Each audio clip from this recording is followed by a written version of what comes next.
Every championship team has a star. Some teams have multiple stars. We know what to expect from them. They need to deliver, they need to produce, they need to lead our teams to a championship. Those guys are the best of the best. This video is not about any of those guys. Today we're going to be looking at every NBA title winning team this decade, starting in 2010. And we're going to take a look at the most underrated and underappreciated player on that team. Some of these players were guys that other teams gave up on. Some of them were veterans with just enough leadership and production to help make a difference, and some were just stepping up at the right time to help a team win a championship. Let's not waste any more time. Let's jump right into it, and we'll talk about that 2010 Lakers team and who I think was their most underappreciated player, Ron Artest.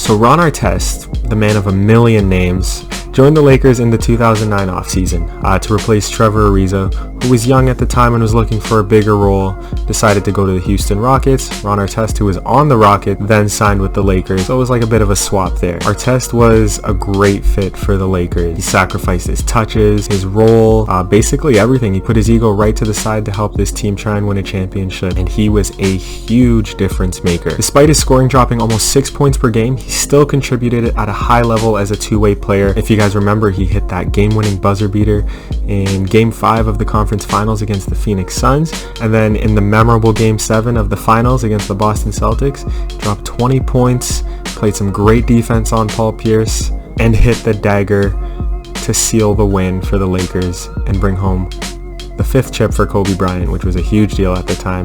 Gave him one more than Shaq. So while that Lakers team was best known for having Kobe Bryant, as well as all those bigs like Pau Gasol, Andrew Bynum, Lamar Odom, it was Ron Artest's defense and clutch play that really helped propel them to that extra level, helping them to repeat as back-to-back champs. The 2011 Dallas Mavericks, led by Dirk Nowitzki, were not one of the most star-studded teams we've seen. In fact, they really only had one star, and that was Dirk himself. But what they were was deep. They were deep and they were well-rounded. From Jason Terry to Sean Marion to Deshaun Stevenson to Peja Stojakovic, any number of players could take the title of most underrated, most underappreciated on this team because Dirk got all the spotlight. But for my pick, I would say it's Tyson Chandler. The years prior to this were kind of tough on Tyson Chandler. He struggled with injuries. He had a few trades that were supposed to go through and then didn't go through. There was one with Oklahoma City where he failed the physical. Kind of looked like he was on the verge of maybe even dropping out of the league. He was dealing with so many injuries. He did finally arrive in Dallas in the 2010 offseason. He had a really productive year in Dallas, anchoring the defense and scoring at a really efficient level, which is something that he's always been great at. His interior presence was one of the main reasons why that Dallas defense, the zone defense that stopped the Miami Heat there. Tyson Chandler was a huge part of that in anchoring the paint there, making sure that even if they could break the zone, he was underneath there waiting to stop it. He wasn't the flashiest scorer, but his rim running and his rim protection were crucial in completing that upset of the Miami Heat.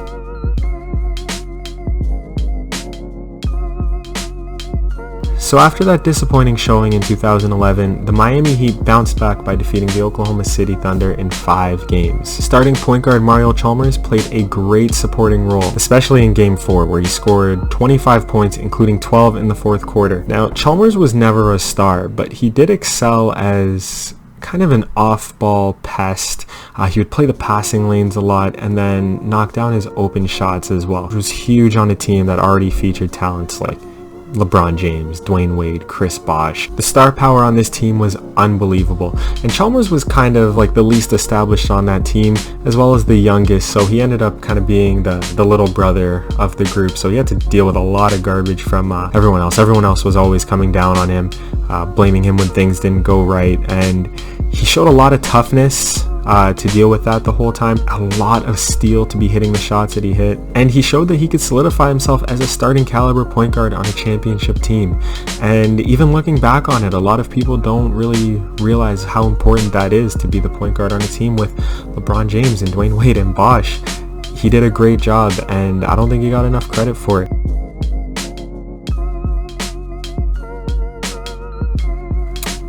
This is one I don't expect many people to agree with, but this is my opinion. The Heat brought in a lot of new pieces to try and repeat as champions in that 2013 season.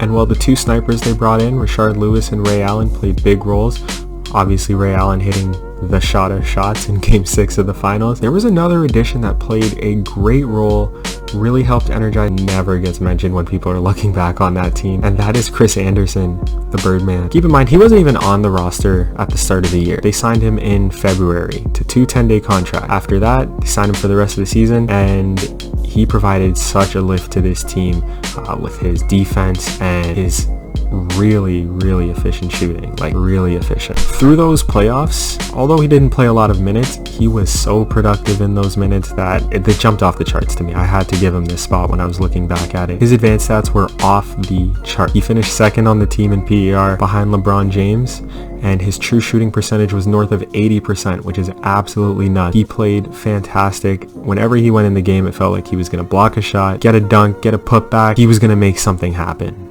During a postseason where Bosh and Wade were both struggling with injuries and shot making, it was great to have a breath of fresh air like Chris Anderson come in and really help lift this team and kind of help them get towards that next chip.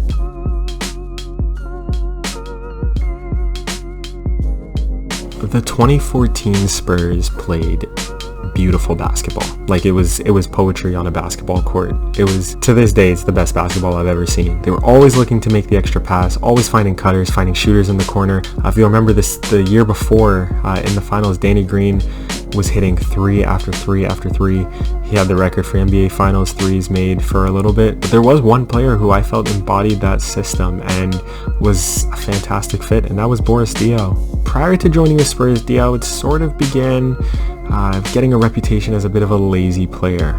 He'd shown up overweight. He didn't really like to play a lot of defense at that time. He looked like he was well past his prime, and he had kind of bounced around a little bit. And even when he signed for the Spurs, no one really knew if he could make much of a difference. And although he was a bit heavier now, his IQ and his basketball savvy were still extremely sharp when he played for the Spurs. Even though he only started 3 postseason games that year, his presence on the court was always felt. And in that demolition of the Heat in 5 games in that finals, he was all over the court, spraying passes, making shots, and did a decent job when he had to play some defense on LeBron James as well. Not bad for someone who was cut by the Bobcats right before joining the Spurs.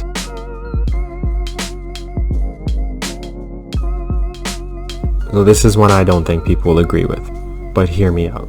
I know Steph Curry won the MVP that year, but when people talk about this year, this is the year the Warriors won their first championship, the narrative seems to be that Steph underperformed. Dellavedova locked him up, that he kind of choked under the pressure of his first final. I'm not buying it. Watching that series, it's clear he wasn't taking care of the ball that well, and maybe he forced the action a little bit, but he was being double teamed and triple teamed the entire series. That ability to attract so much attention, that gravity opened up the game so much for his teammates, especially the eventual finals MVP Andre Iguodala. And although Andre Iguodala's defense was another big reason why he got the MVP, I just can't look past the fact that Steph's offensive impact was the reason they got there, was the reason they won that championship. And it just bothers me that the narrative was so strong that they could not give him the finals MVP. After those first few games where he wasn't at his peak, the narrative was written. They were not going to let Steph win that MVP. And it's unfortunate because he still had a great series.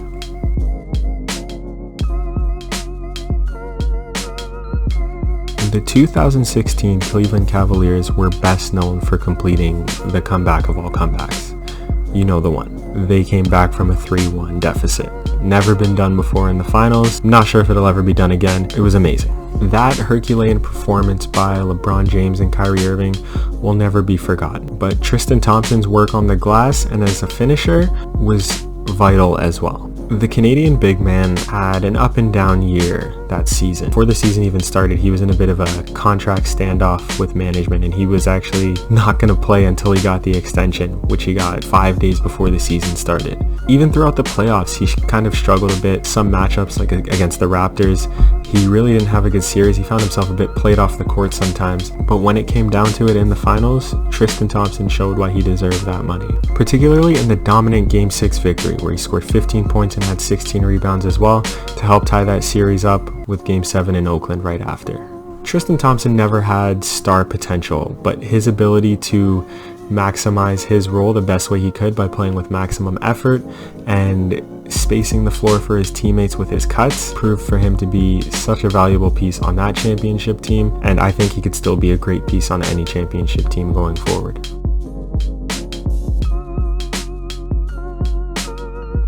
The 2017 Golden State Warriors, led by future Hall of Famers Steph Curry, Klay Thompson, Draymond Green, and newly acquired Kevin Durant, were one of the greatest teams ever. This was one I actually had a lot of trouble with because this team was so stacked. It's tough to find anyone else who was important on this team, who really made a difference. But there was one person who I thought sacrificed a lot, and that was David West. He was with the Pacers before, and he took a huge pay cut to join this Warriors team because he wanted to compete for a ring. And while he was there, he obviously lost a lot of minutes, wasn't a starter anymore, got really not a lot of shots up at all. He was such a great fit as a leader, as an intimidator when he was out there, and surprisingly, he was a great passer too. His assist rate was extremely high, right up there with someone like Draymond. David West wanted a chance at a championship, and honestly, you could have probably put me in his spot and they would still win the title, but he sacrificed a lot. He hit some shots. He was just a great leader, and I think for that, he's going to take the title for this one.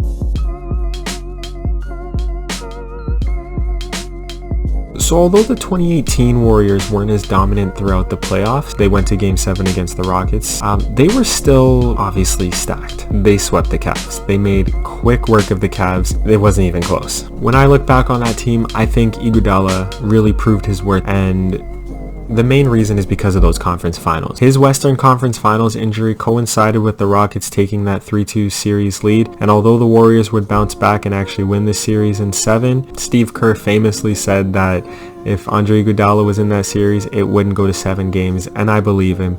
He was that good. His role as a strong on-ball defender and a willing passer meant he was always the perfect fit on the floor for the Warriors, and his return in the finals only piled on the misery for the well-overmatched Cavs. One of the most selfless players in league history, the sacrifices that Iguodala made for this team helped define this Warriors basketball, and I can't leave him off this list.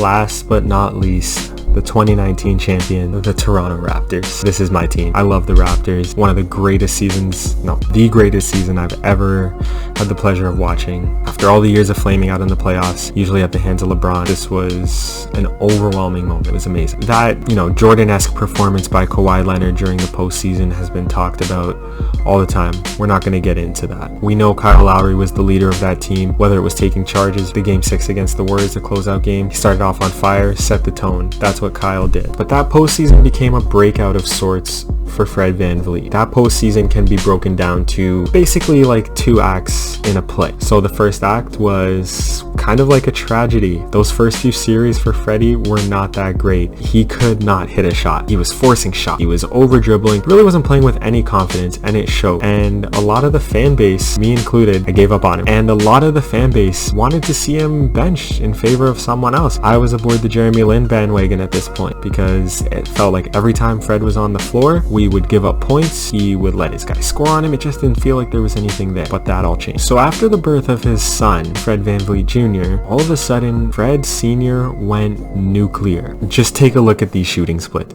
He was like a whole new player. He could not miss a shot. He was driving to the rim. He was stepping back for threes. It was like the end of Space Jam when the NBA players get their talents back. That's what it felt like with Fred. His resolve and determination to have the ability to still hit those big shots and play in big games as these series went on is a testament to his work ethic and the belief of the Raptors coaching staff in him. And even though he was a 4th or 5th option on this team for this championship run, he was that underrated piece that made sure that they got over the hump. And that's that.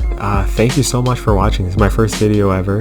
If you think I got any of these wrong or you have any other opinions, feel free to leave a comment right down below.